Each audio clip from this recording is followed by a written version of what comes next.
Sirens, Slammers, and Service, a podcast for female first responders by female first responders.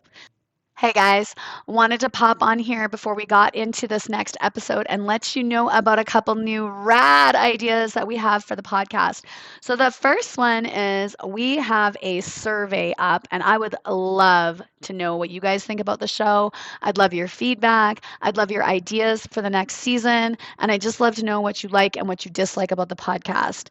And I'm going to sweeten the deal with a $50 gift card randomly drawn from everybody that completes the survey. The survey is going to be in the show notes of all of our shows. So no matter what time you start listening to the podcast at, you'll get a chance to win that gift certificate. The second thing that we're bringing in now is the ability for you guys to leave us a voicemail. You guys can actually call into the show, leave us a voicemail, let us know what you think about the show. If you have a funny story you'd like to share from your time as a first responder, I would love those and showcase those on the show as well. So make sure you guys check out that voicemail feature. It's going to be in the show notes, and check out the survey. Make sure you get that chance to win that gift certificate. And now let's get back to what we all came here for, and that's another badass female first responder. Welcome back, guys. Today, it's a snowy, crazy day here in Edmonton today, but I am joined by a beauty of a human, Kinsi Steiger. She is a constable with Medicine Hat Police Service and is currently assigned to the recruiting unit. She's been with them for 14 years and super pumped to talk to you today. I actually found you guys, and I mean, obviously knew about Medicine Hat Police Service, but you guys have an upcoming women's recruiting event coming up on March 9th that I'm super pumped to talk to you guys about. But I also just super pumped to have you and to hear your journey into the career and get to know you a little bit better. So welcome, Kinsi. How are you? Thanks. I'm good. It's not as snowy here in Medicine Hat, but we are getting a little bit of snow. So Okay, and where are you from? Because I hear this accent and it is not Medicine Hat accent. Not that they have accents, but yeah, so I'm actually from Cape Breton, Nova Scotia. Okay. I was like, I knew it was an East Coaster. I knew it wasn't a Newfie, but I didn't know where from the East Coast. That's awesome. Yeah. So like a great segue into how like you got to the southern tip of Alberta, all the way from Nova Scotia, and what kind of drew you into this career, a career in policing in 14 years. So you've got lots of time in and probably lots of experiences underneath your belt. What brought you to this career? So I guess it's something I always thought about growing up. And my mom would always tell me, oh, you'd make a great RCMP officer. So that's kind of what my mind, would always think about it. When I graduated high school, I wasn't really interested in pursuing any education at the time. And I didn't think I was ready to be a police officer. So I actually joined the Canadian Armed Forces. And I was in the military for about 4 years. I got to the rank of Master Corporal. I was in the infantry unit, so I was the only female in my unit in the military. So that was pretty cool. But I guess back to my story and how I got into policing. Like I said, my mom would always tell me that she thinks that I would make a great police officer. And when I was in high school, she kind of sat the family down at the table and was like, I'm going back to school. And we were like, oh my gosh, what? Like my mom was a cashier at Pharmacy for entire life basically, and we were like, okay, like what are you doing in school? She's like, well, I'm going to the Atlantic Police Academy. And I was like, what? So at 46 years old, my mom graduated from the Atlantic Police Academy, first grandmother to ever graduate. So that's when I was like, okay, like I can do this. Like if my mom can do this, I can do this. So yeah, fast forward, I go into the military, get some experience, and then in 2010 I went to the Atlantic Police Academy in Prince Edward Island. I was the course leader for the entire duration of the 9 months training. And I did my on-the-job training with Halifax Regional Police Service. Never had the intention to leave Nova Scotia. I started to apply into multiple different agencies across the country. And at the time, Medicine Hat Police Service came to the Atlantic Police Academy to do some recruiting. And so I applied, and it was the first agency that hired me. So here I am.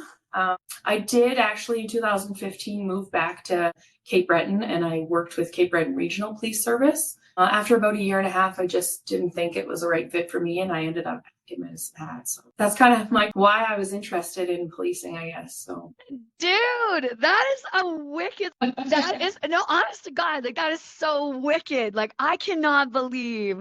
So first of all, I'm wrapping my head around the fact that your mom went back at 46, not just to school. Like, I love how she's like, I'm gonna go back to school. Dude, you didn't go to school. You went to police academy, like basic training at 46, and like obviously slayed it, graduated as the first ever grandma. Like, that is wicked. That is so bad. So when you graduated, did your mom present you with your badge? Like, did she do that for you? Yeah. Oh, I love Yeah, it. she's much smaller than me too. Like, so I think with her, right, her whole life, and at that time, I guess like women, it wasn't, especially in Cape Breton, she just never thought she could do it. She's tiny, and she was just like, I'm gonna be a cop. That is the best. Oh, I freaking love that story. That's phenomenal. Sits you down, has that conversation, blows your mind, and inspires you, which like goosebumps. I love it. And then going into the military. So I do want to like talk a little bit about your career in the military because I think that like that's crazy too. Like, so master corporal, infantry, like one of the toughest units to basically survive in general, but as a female for sure. So where did you like were you out of the East Coast? Like I would assume I think you're Gagetown, right? Is the closest base for you? Yeah, so when I went into the military, I went in as a reservist, but because I wasn't in school or doing anything, I basically worked full time. So I spent a lot of my time in Gagetown, doing different, I would just kind of sign up for different taskings, like I would take a 9-month tasking doing kind of random things. I had a short career, I guess, in the military, so a lot of my time was on courses. And right from the very beginning, being the only female and the only female that passed my trades course. As soon as I came back to my unit, they're like, okay, we need to get this girl on leadership courses. Like, so I was kind of fast tracked into that. But yeah, I had a super awesome throwing grenades, firing machine guns, did all the stuff. So I've always said, I think back to like when I was in university and kind of like, again, I had always thought going police, that's what I was going to do. Yeah, that was my trajectory. But in university, I was friends with a bunch of guys that were in the military, and I kind of started to contemplate it. And I was like, like I think yeah, like I like the discipline, I like the hard work, I like the not at a desk, right? Like it's very similar to like policing, law enforcement, first responder based stuff. But I was always like, you know what? I don't know if I can handle somebody just yelling at me all day because I think I would probably like clap back. And I was like, so maybe that's not for me. So that's really cool though. And like, yeah, again, leadership courses and moving up and stuff. And so then like leading into that. So the Atlantic Police Academy, I'd love for you to break this down for me just because I'm totally not familiar with it. We do have listeners from across Canada, so I'm sure some of our listeners will. I know there is one actually, Katie. Katie Blyde is one of our diehard fans. She's out in the East Coast, so I'm sure she knows about it. But you said 9 months of training, and you were the course leader. So can you kind of break down what that training is like, what that academy is like, the process to get in? Is it similar to like applying to post-secondary, or how does that kind of work? yeah, so I guess when I applied, I had no idea about anything outside of the Maritimes. I thought if you wanted to be a police officer, this is where you had to go, this is what you had to do. It's very similar to applying to police agencies in Alberta. You have to go through, the fitness testing. At the time, it was the pair testing. I'm not sure if it's changed. There was written testing, there was polygraph testing, psychological testing, basically all the same steps as the standards in Alberta for applying to police agencies.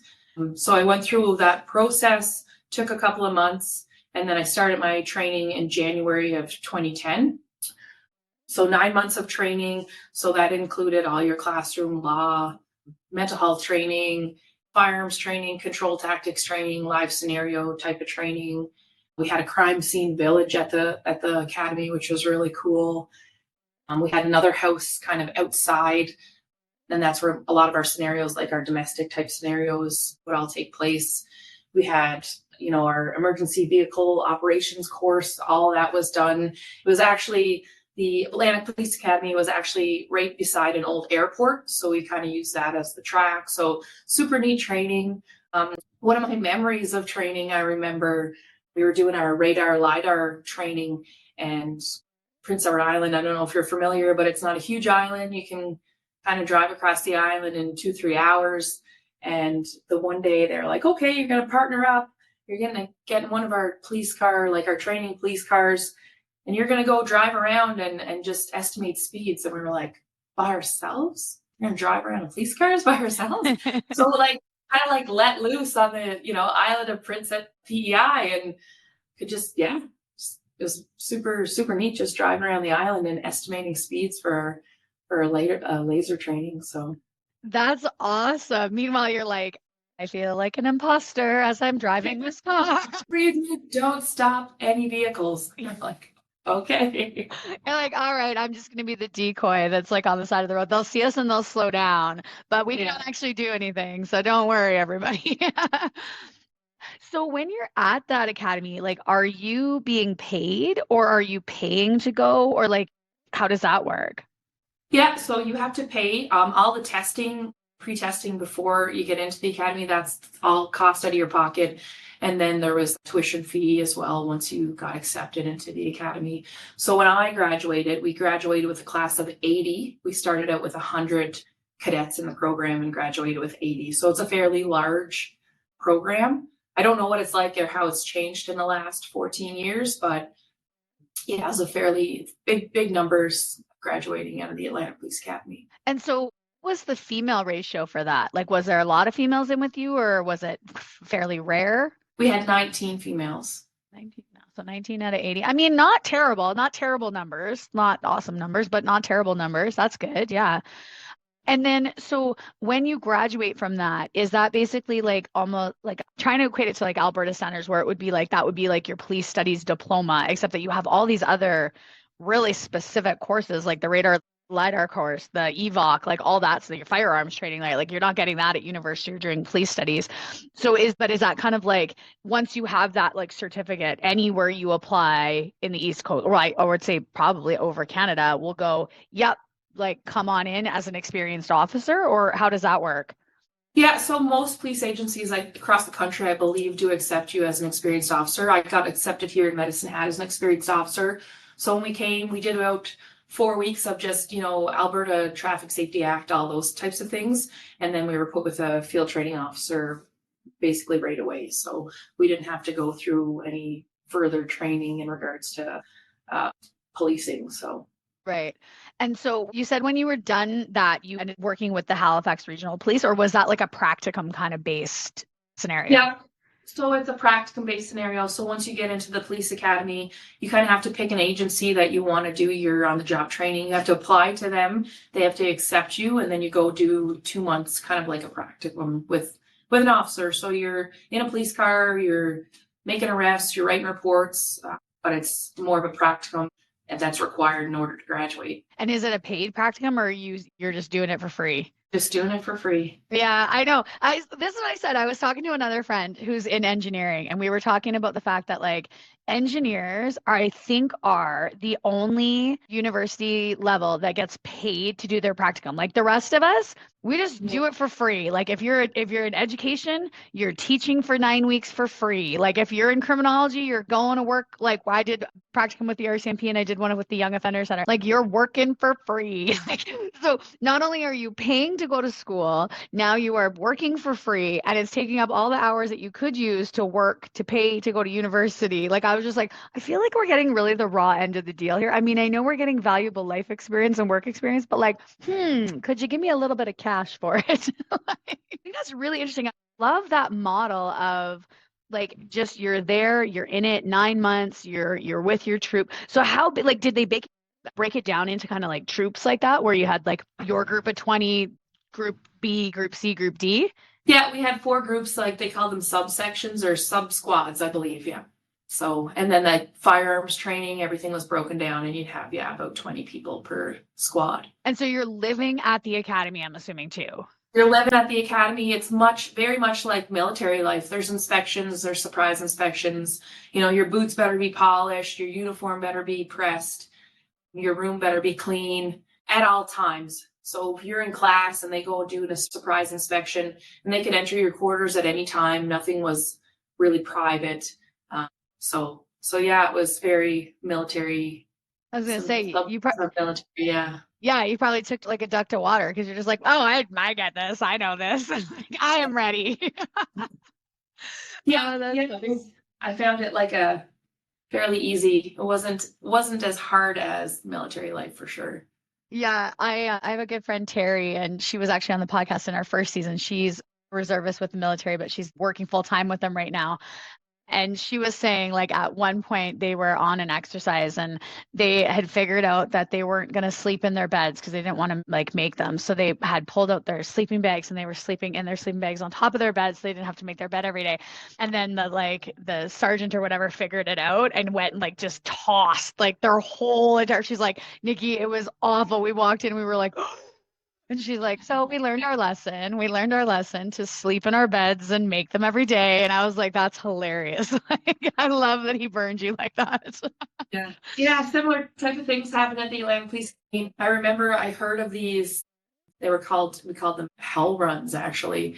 And I remember hearing the horror stories, and within the first week, 2 a.m., the fire alarm gets pulled and everybody's up and we're going for a run. So You know what? Like again, listeners, if you are thinking about this career, like these are things, and I mean like, yeah, it sounds awful and it's awful when you're doing it, but I mean, you get through it. Like that stuff you just get through and you go to the end of it and you're like, yeah, whatever. It's all part of like growing up into this career and kind of getting to where you're at. So that's fantastic. And so then let's go back to kind of how you like made your way over to Medicine Hat Police and like what that transition was like. I mean, you're moving all the way across the country basically. I'm assuming you probably had not been to Medicine Hat before. It's not really one of those top like, hey, we're gonna go to Alberta and we're gonna choose to go to Medicine Hat rather than Banff or Jasper. But what was that like for you? yeah, so I've never been in Medicine Hat. It was the first agency that offered me employment. So at the time I was 23, and of course the answer was yes. And next thing I know, so they hired 6 of us from the Atlantic Police Academy in Medicine Hat at the time. And one of the other guys from New Brunswick, he got hired as well. So I remember packing up some stuff. We all rented a U-Haul together and drove out. There's 4 of us that rented a house when we got out here. So it was very brand new to us. Completely different way of life in Alberta. East Coast is much more laid back.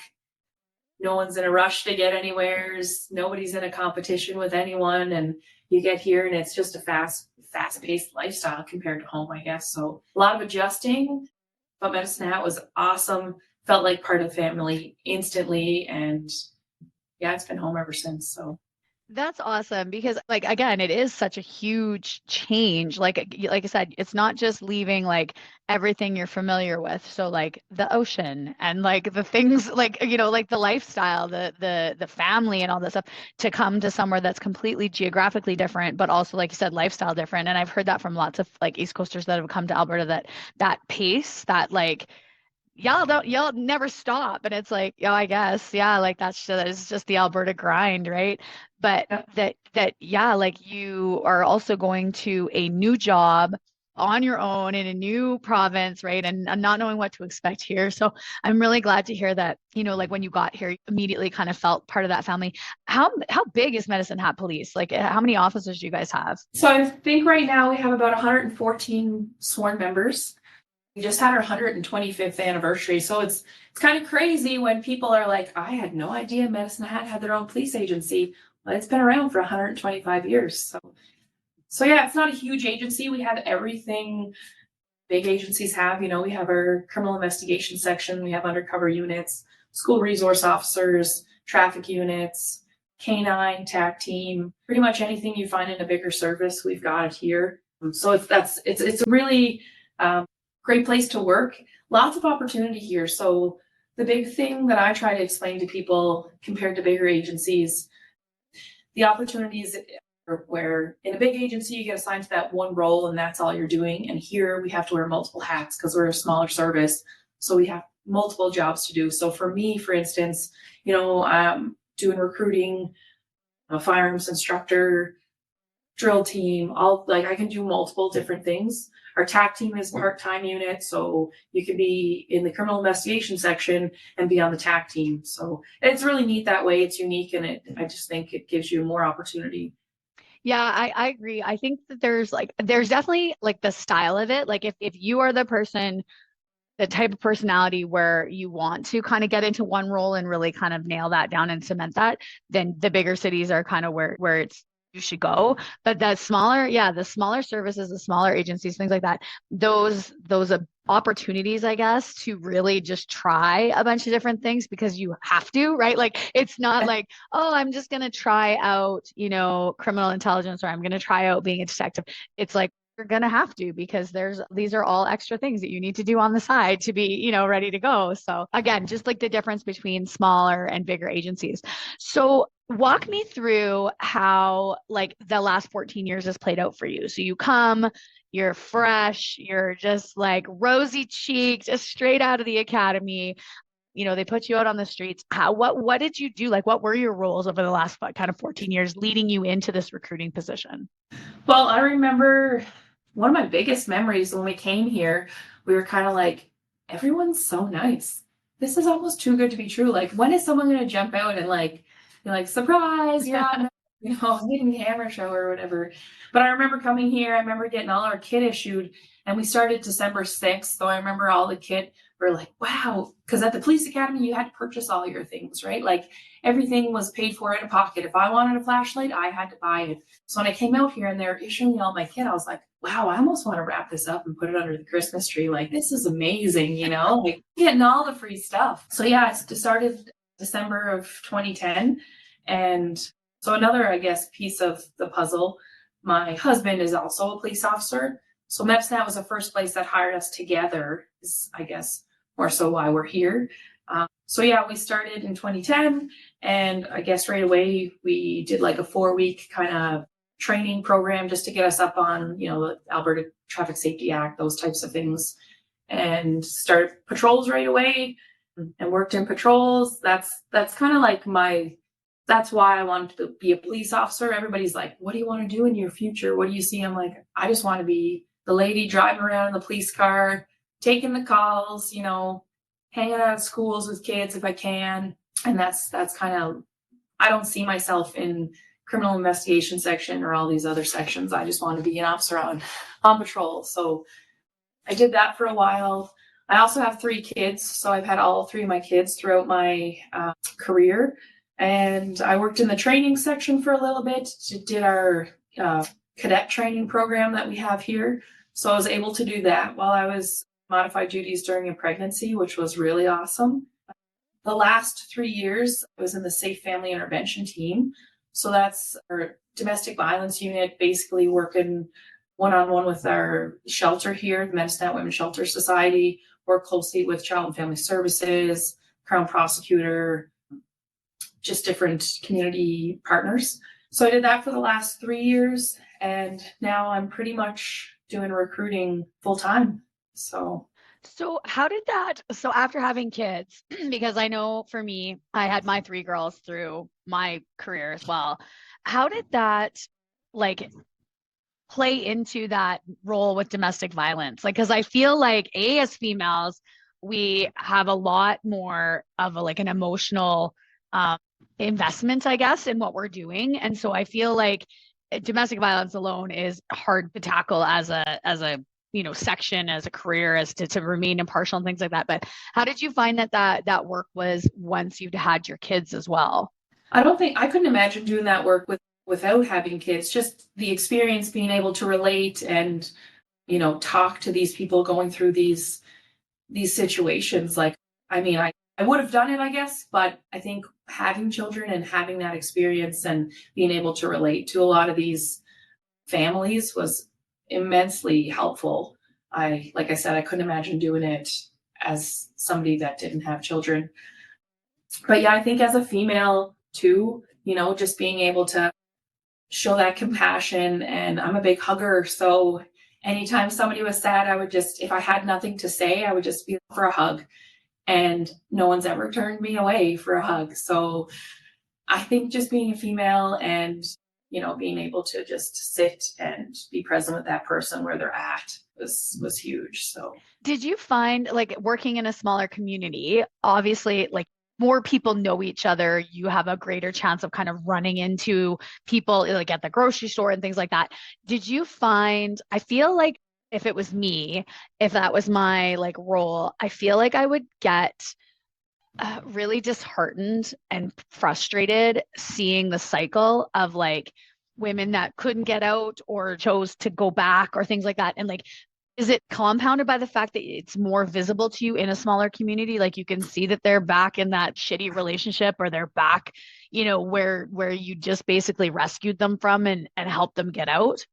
Yeah, so as a patrol officer, when I, was responding to these domestic complaints, it was, I think, more frustrating to, we were just here last week, that sort of thing. But when I really got into the unit, I really got to talk to these people and find out their stories and their reasons why. I could maybe not understand, but kind of see from their perspective why they're staying in the relationships. It's so, like the reasons that they do stay, like, I mean, it's not as easy as we think of just leave, right? And I don't know how many times I've heard that as a patrol member. Why are you staying? Why are you in this relationship? Just leave. Well, it's not that easy. And I've actually learned, like I said, a lot of the bigger picture. And I think it was easier for me to kind of understand why they are staying. Whereas in patrols, it was you'd show up, make an arrest or separate the parties or whatever you had to do and move on. And then you didn't really get to sit and hear their stories. So I think it helped me understand a lot better. Yeah, that is one thing too. Like as patrol, you just get the snapshot of the situation. You don't get, and I've heard that from other like police officers. That's one of the frustrations kind of the job is that like you only Yeah. got this little snapshot of what happened and you never know really what happened from that situation. Like maybe there's a little bit of court follow up, maybe not.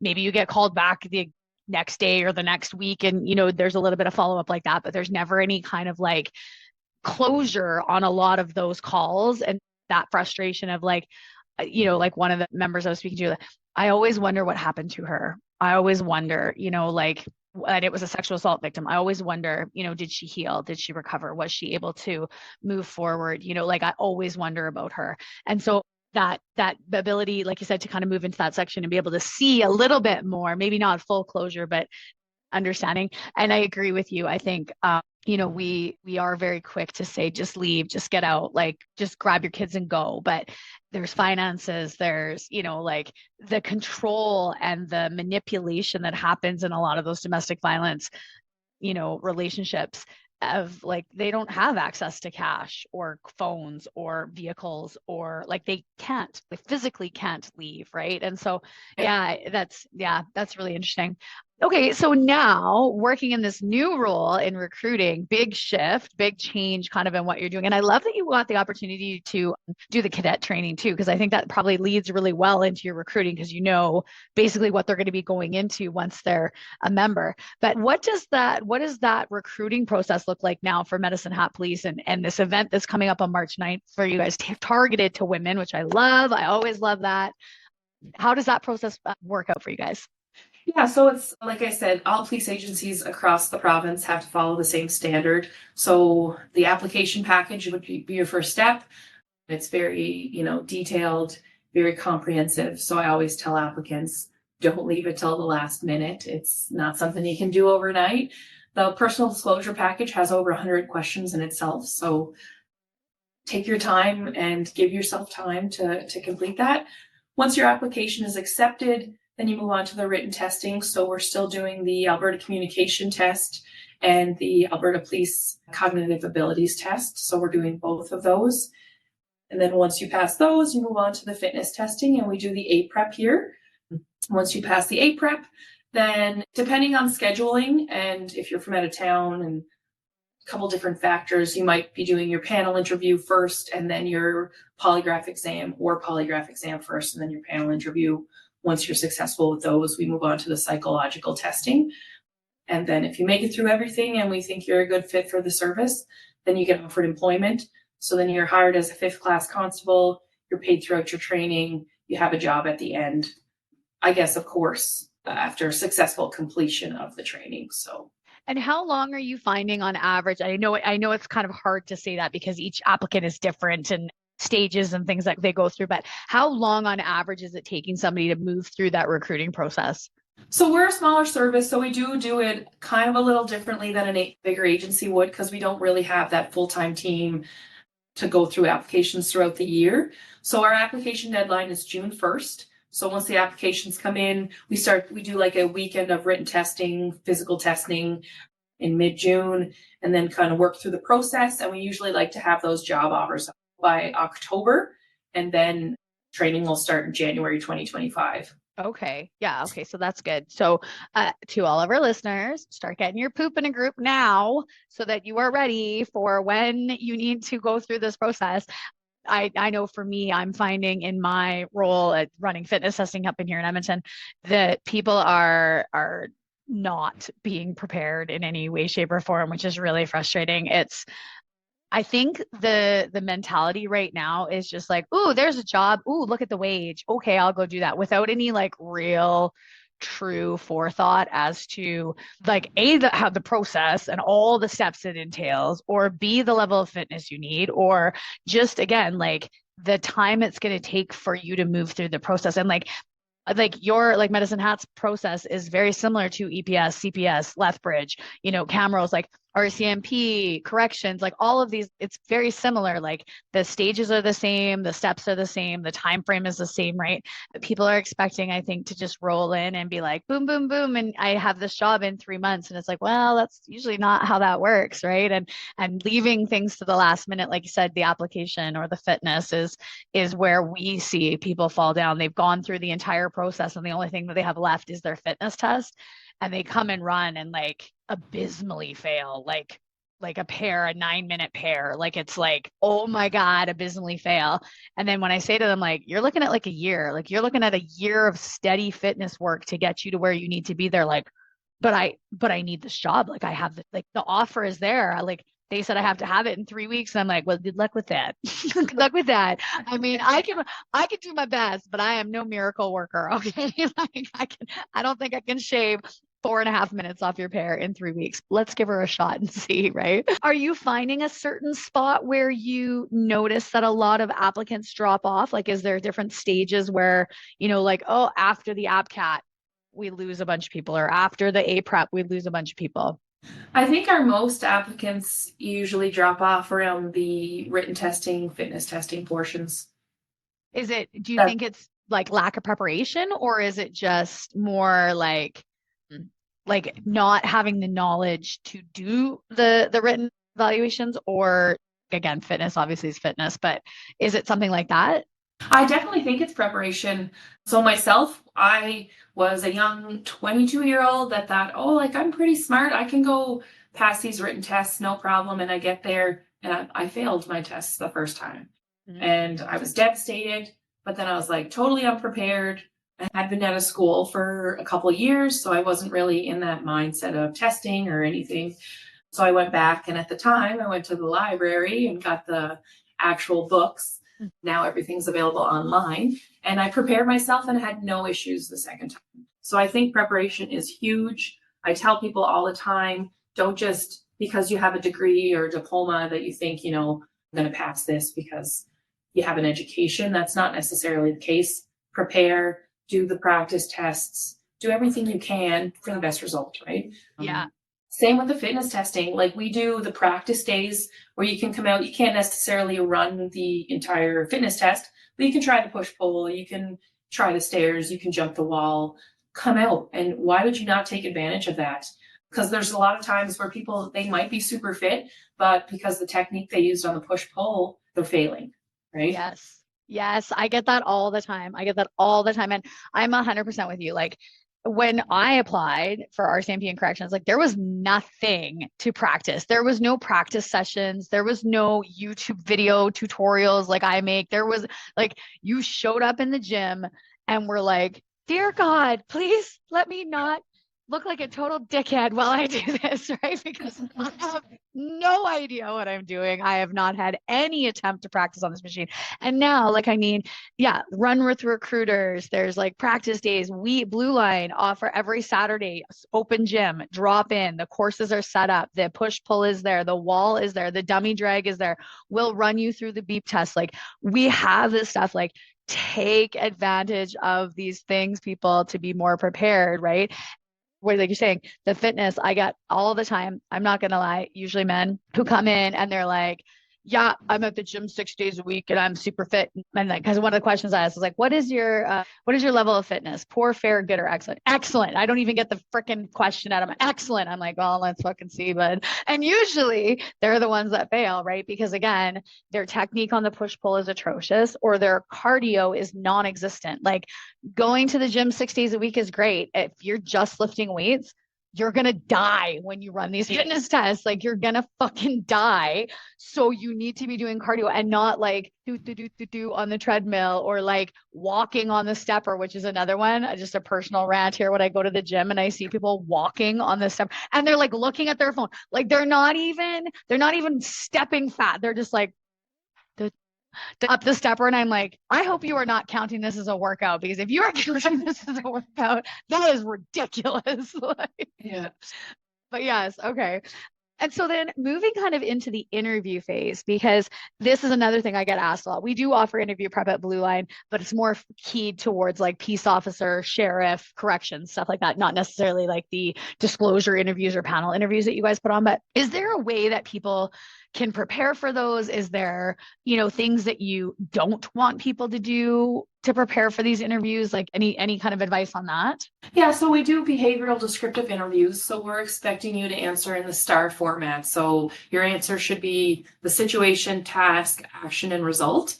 So if you can kind of follow that format, Matt, basically I tell people, don't come in and be a robot. Like tell us the story. That's kind of, we want to hear those stories. So our website is a great tool. It lists the competencies that we're going to go through in the interview. And I tell people all the time, go on our website, read everything that's on there in regards to recruiting. The competencies are on there. This is what we're going to be asking you in the interview. And then people will still come to the interview and like, I don't have an answer for that. Can we move on to the next question? That's where that preparation again, right, comes in.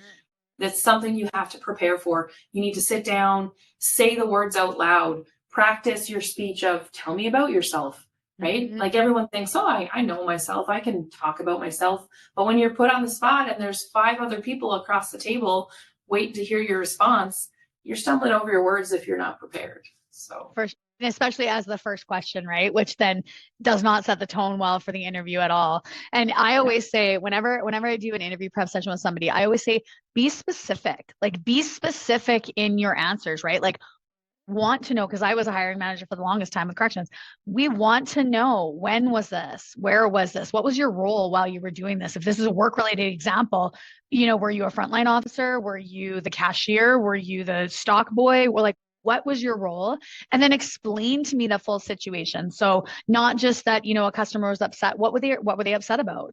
What did you say? What did they say? Specifics. Give me like the quotes. If you can paraphrase the conversation, that gives me as a recruiter a better kind of snapshot of how you actually talk to people versus like you said, people coming in, I verbally de-escalated the situation and moved on. Like, okay, well, how did you verbally de-escalate the situation? What did you say?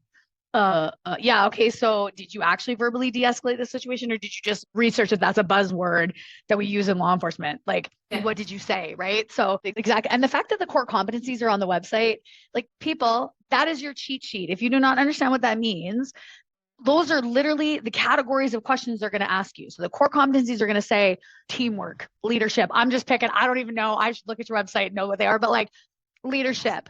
Okay, give us an example of a time you demonstrated leadership. Like, hit us with that. Like, that's literally your cheat sheet. Have an answer for each of those core competencies. And I think a lot of people too generalize those answers, where, like you said, we want those more specific situations, right? Not just like, well, I've been a hockey player, so I'm a good team player. Well, okay, give me a specific example though. Yes, I say that all the time. I'm like, I always go, that's a crap answer. Give me a better answer. And they're like, oh, but I'm like, no, like, I was a rugby coach. I was a rugby player. I was a rugby captain. Tell me about the time you captained the team to the national championships. Tell me about the time when your team was facing, like, you were down, in the last 5 minutes and you had to you specifically, because that's the other part of it. I want to know specifically what you did, not what the team did, but you managed to rally the team and show true leadership by doing X, Y, and Z. And then because you did those things, the team was actually successful, right? Like that's the level. Okay. And I'm glad to see that I'm still on because it's been a while since I've done some recruiting, but I'm glad to see that I'm still on still on top par with that. That's good. And so then you said so once they've moved through, then they're going to the cadet training. So how long is the cadet training with Medicine Hat Police? So it's 24 weeks. That consists of all the training, and that's what I tell people. We give you everything that you need to be successful as a police officer. We're going to give you your law. We're going to give you your firearms training, your control tactics training, your emergency vehicle operations course. All of those things that you need to be successful, we're going to give them to you. We're going to go put you through scenarios, and we're going to make sure you're ready to be on the street with a field training officer. And then what's that field training officer period like? So that's about 3 months, give or take, depending on, if how fast you're picking things up. We've had people that maybe they don't need the full 3 months, maybe they do. And we tell everyone it doesn't matter if you need to stay with someone for the full 3 months. That's totally okay. Some people learn faster than others, and that's totally fine. So it's usually around that 3 month mark, though. You're assigned to a field training officer, somebody that's got experience, that's a good, coach, leader, and you're going to learn from the best. So, and are they consistently with that field training officer, or like are they working different shifts and then they kind of do a shift with the FTO and then come back? Or it's usually consistent. There is backup FTOs because people do get sick or do take time off, things like that. But we usually try to keep it consistent. And what is like you guys platoons or squads? Like how does that break out for you guys? Like how many members? I guess I hate saying guys, but how many members would be like in a shift or a platoon? Yeah, so we call them crews here. So we have 4 crews, and each crew usually has about 12. We're kind of running short right now, but 11 to 12 members. And then there's a sergeant on the street and then a staff sergeant in the office. Okay. And are you guys working 12s, 8s? Like what's your shift kind of? Yeah, so we work all 12-hour shifts, so 7 a.m. to 7 p.m. or 7 p.m. to 7 a.m. It's a 28-day rotation. So if you started like a Monday, Tuesday day shift, you'd work Wednesday, Thursday night shift, then you'd get 5 days off. You'd come back, you'd work for 5, get 5 off, come back, work for 4, get 4 off, and just kind of rotate through that way. That sounds like a really good balance. Like that's a pretty good rotation shift schedule. Cause I think that's a make or break for a lot of people. I think, especially nowadays, like applicants that we're getting now, people that I'm seeing come through Blue Line is like, they're leaving like a job that they love. Like I've got a really good friend actually right now who got into his dream job, absolutely loves what he's doing, detests this shift schedule. Like he's like, I have no time with my family. I have no time to do what I need to do. He's got a farm like around my house. He's like, and even though I absolutely love this job, like I can't stay here. Like I've got to change this schedule because like destroying me, right? So to hear that there's that good shift schedule, that good rotation, you're getting ample days off to recover and recoup and do the things you need to do to make sure that you're physically and mentally well as an officer. It works out, you get 2 weekends off a month, so you can plan your activities kind of around that. Whereas when I worked for other agencies, we worked 4 on 4 off. So there was a time where you were working every weekend for like an entire month, right? So it made it hard to make plans with friends and family. So. Yeah. Kids and activities and things like that for sure. Yeah. And what does a starting constable make with Medicine Hat Police? So a 5th class constable starts off at about $32 an hour. And then you move up every year. You move up until you get to 1st class. So after 5 years, I think you're making 55. I'm not sure exactly, but around $55 an hour. Then after 8 years, you move to senior level 2. And then senior level 1 after 12 years. So, and then obviously if you get promoted, then it goes up from there as well. So does your promotion process, is it based on seniority or is it just based on application? Like best applicant would move into that role? Like, cause I know Edmonton Fire, Calgary Fire, you basically, it's like after X amount of years of service, you promote into the next position. I know usually law enforcement is application based, but some places have like you must have 5 years of service in order to be eligible to apply for this promotion. Is that same with Medicine Hat? So you have to have 5 continuous years to write the sergeant's exam to start acting. And then after that, you're good to put in for promotion. And a lot of times it's not seniority based on who gets promoted. It's about that experience, leadership qualities, that type of thing. So. And what about those lateral opportunities you were talking about? So like if they want to do like again, like you, a firearms instructor or tactical team or things like that, is there application process in for that? Or is it just more like I have this certification and I have the availability to teach the course? Yeah, so one time there was kind of this rule where like, you need to put a good 5 years on patrols before you can start applying for these secondary roles. That's not the case anymore. We have members that are coming out, getting on the TAC team after a year, members going into specialty units before that 5 year mark. So the opportunities are definitely there. Firearms, so I'm actually the lead firearms instructor now for service. And there's been times where we've had, 16 people apply to the firearms unit, and we actually held tryouts just because there was so much experience and so much, there's just a widespread of different experience there that we actually held like a tryout. But other times it might just be like, explain your experience in a memo type of thing.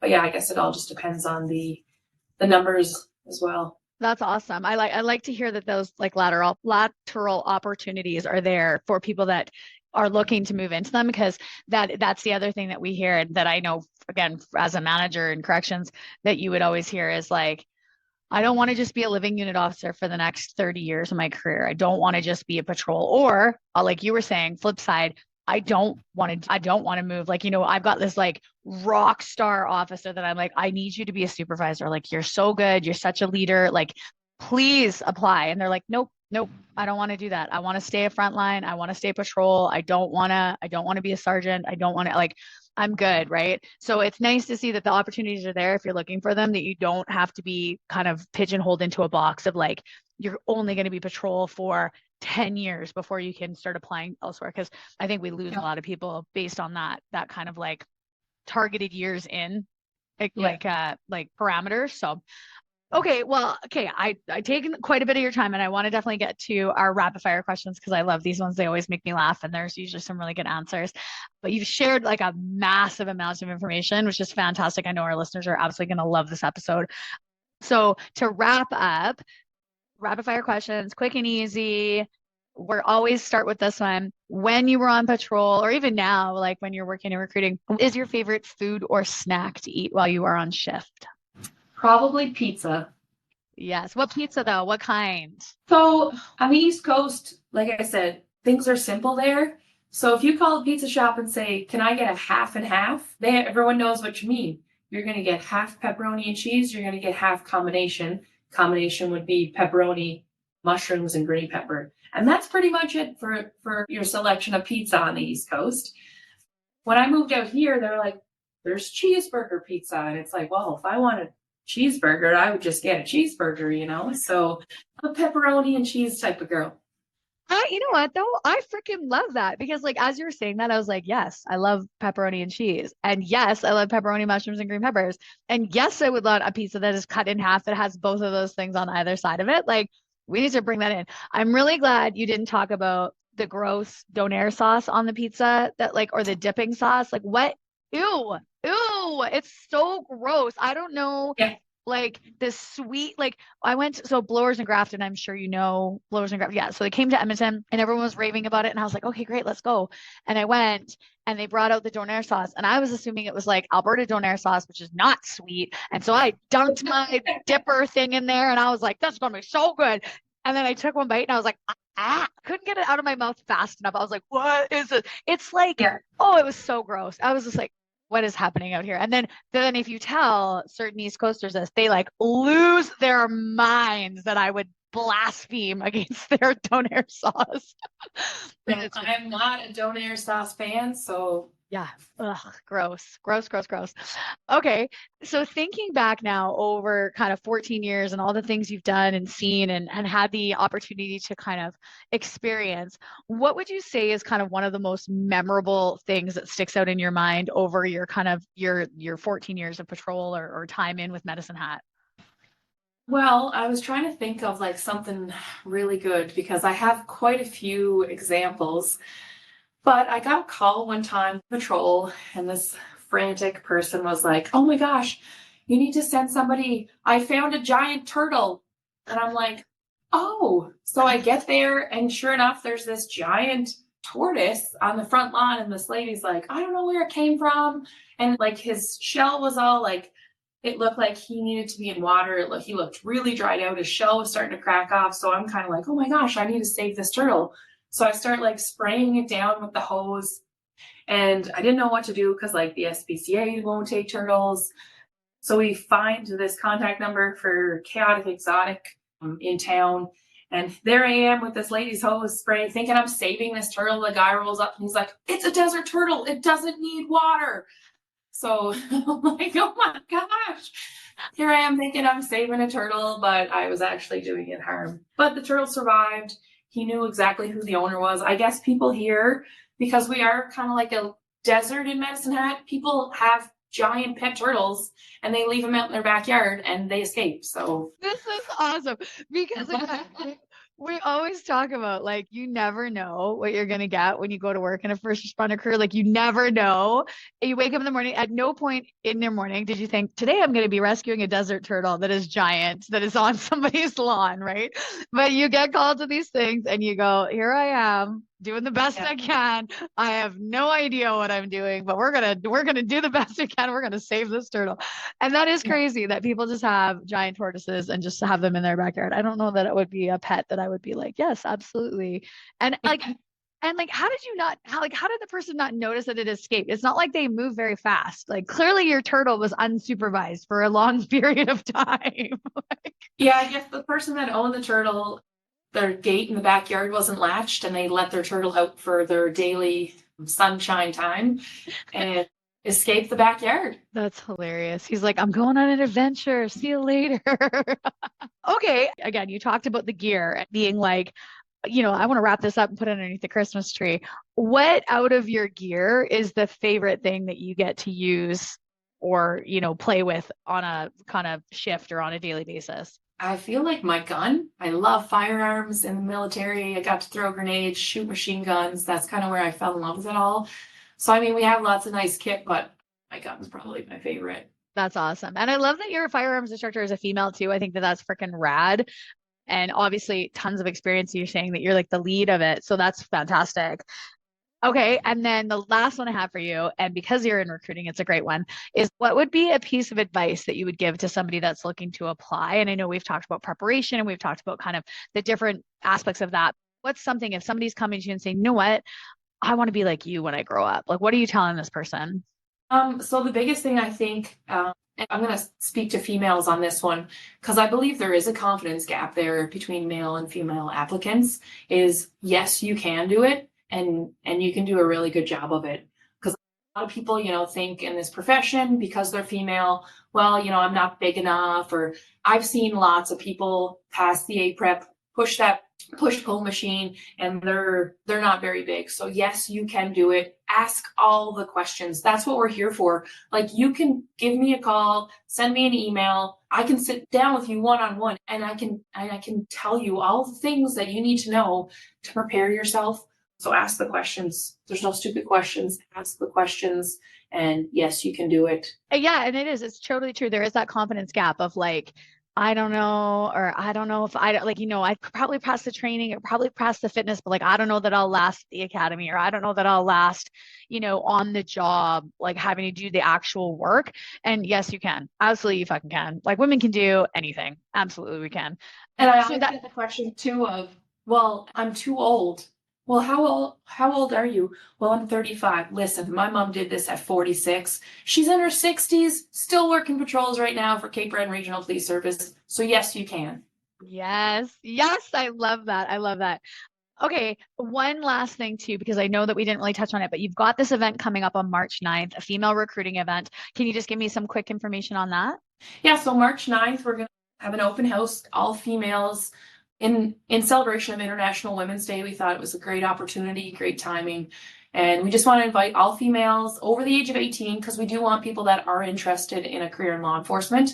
And we're going to give you, kind of a snapshot of what's included in training, what a day-to-day life of a police officer looks like, get you to try out the fitness equipment, get you to try out the gear, kind of hands-on experience in what training would look like. I think that's phenomenal. I love that it's in conjunction with International Women's Day. And I think, yeah, just getting your hands on the equipment, just go see it, try it. Maybe it's not for you. Maybe you leave that event and go, yeah, no, that isn't for me. Or maybe you go and you go, oh my God, like, yes, 100% I'm in. I'm going to do this. So, yes, love that. Love that. And where will it be? Like at Medicine Hat Police? Yeah, right at Medicine Hat Police Service, we're going to have all our females are going to be here.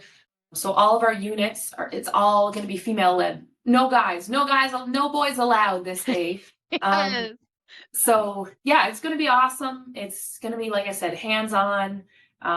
Yeah, we're super excited about it. So That's fantastic. And I love that you're putting it on. I think that, like, again, great opportunity. So if you're in there, if you're in the area, if you're thinking about a career in policing, make the drive, go for a little sojourn down to Medicine Hat and check it out and check the city out and see if that's the place that you want to work. So fantastic. Well, Kinsey, it has been day. I have loved talking to you. Your energy is absolutely rad. The passion that you bring to this career, the knowledge base, I can just hear it in your voice, like how freaking smart you are when it comes to this job. So thank you for doing all the things that you do. Thanks for taking the time to be on the show and share all this awesome information about not only Medicine Hat Police, but like the Atlantic Police Academy and all the work on the East Coast that you did. Shout out to your mom, A, for being like totally wicked, but also for raising such a freaking rad daughter. Like, yes, mama, you did a great job and you're still kicking ass and taking names out in Cape Breton. So good for you. Any last words for our listeners before we sign off? no, I think if anyone needs to get a hold of the recruiting team here in Medicine Hat, our email is recruiting@mhps.ca. Any questions, send them our way. We check it daily. So That's awesome. And we'll definitely throw that in the show notes too. So if you're scrolling through and you're looking for that, we'll share it on the socials and share it in the show notes so you can reach out to Kinsey directly via that email address. Well, again, let's wrap it up. It's been awesome. Thanks so much for joining me today, and I hope you have an awesome rest of your day. thanks for having me.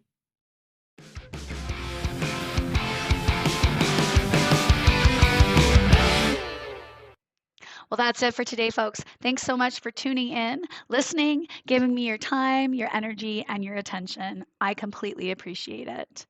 Make sure you check out our next episode with another badass female first responder anywhere you get your favorite podcasts. And follow us on Instagram and Facebook at bluelinefitnesstesting.com.